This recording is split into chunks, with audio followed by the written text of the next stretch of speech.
అమ్మా నాకేమొద్దమ్మా, కాస్త అన్నం పెడితే చాలు, ఒకవేళ ఈలోగా చనిపోతే సమాధి చేసే కానీ మీరు తప్ప నాకు బయట ఎవరు లేరమ్మా అమ్మా అని అన్నాను కానీ ఒప్పుకోలేదు. వెళ్ళిపోవాలన్నారు, వెళ్ళన్నాను. ఎందుకు వెళ్ళవరా అని చక్కగా కాలర్ పట్టుకుని ఈడు చేసి బయటికి గెట్టేశారమ్మా. అమ్మా ఆకలి తట్టుకోలేక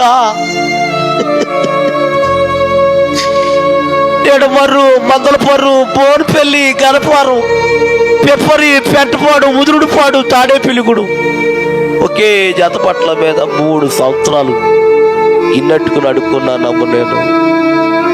అమ్మా తాడేపిల్లిగూడెంలో బస్ స్టాండ్లో కాగితాలు వేసుకుని పడుకునేవాడు నేను. ఓ రాత్రి అన్నం అడుక్కుంటాకి తాడేపిల్లిగూడెం అంతా తిరిగాను. ఎవరు అన్నం పెట్టలేదు. ఆకలి అయిపోతుంది. అలాగని తాలూకా ఆఫీస్ ఉంది కదా తాడేపిల్లిగూడెంలో, దాని ఎదురుగుండా కురిపి హోటల్ ఉంది. ఆ కురిపి హోటల్ కాడికి వెళ్ళి, అయ్యా కొంచెం అన్నం ఉంటే పెడతారా? ఆయన అన్నాడు, 5 రూపాయలు ఇవి పెడతానన్నారు. డబ్బులు లేవండి, నేను అడుక్కున్న వాడినండి, కొంచెం అన్నం పెట్టండి అయ్యా అన్నాను. డబ్బు ఇవ్వకపోతే పెట్టనన్నారు.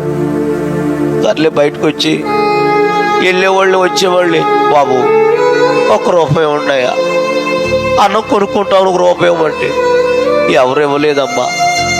10ంటికి కట్టి వెళ్తారు, రాత్రి 10 గంటలకి. ఏం చేయాలో తెలియక వారు తినే ఎంగులాకులు ఎక్కడైతే పడేస్తున్నారో, వాడు పడేసిన ఎంగులాకులు ఎక్కడైతే ఉన్నాయో అక్కడికి వెళ్ళి కూర్చుని వాడు పడేసిన ఎంగులాకులన్నీ మెతుకులు ఎరుగు తిన్నాను కానీ కడుపు నిండలేదండి.